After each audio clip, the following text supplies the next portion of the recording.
My name is Marjo van Schaik. I work and live partly in Kiev and partly in Amsterdam.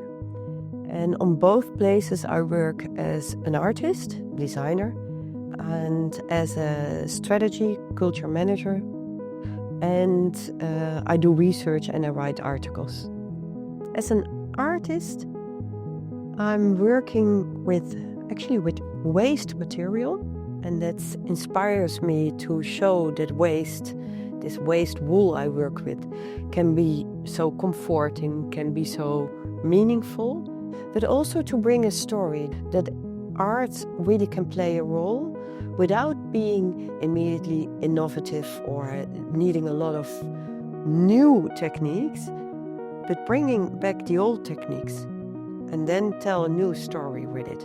So it's always for me about storytelling, connecting stories from the Ukrainian stories perspective and the Dutch perspective, but also connecting old techniques in today design.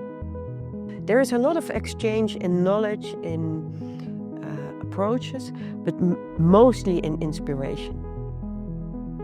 The feedback I get from Ukrainians on my projects is they are touched. So something is happening with the way I work or what I make, or it's kind of retelling a story or doing it from another perspective, which makes it very relevant. They go further on it. And I think this is, for me, of course, it's very rewarding. I learn a lot because I realize that my perspective is so completely different, although on the surface it might seem sometimes completely the same. So it's enriching both ways, but it's always touching to feel how much we can set in motion.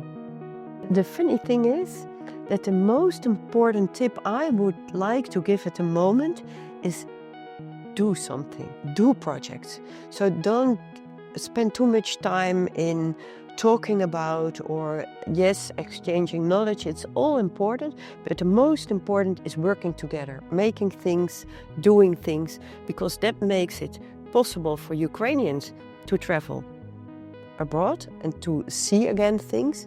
And it's the other way for Dutch artists. It makes it possible to go to Ukraine. I think it's also interesting for us to get to know how it is to live in a country at war, and that you can work and that you can make beautiful work. It's not that life stops. It goes on, but we have to completely reinvent and to find out what are the limitations and what are the possibilities.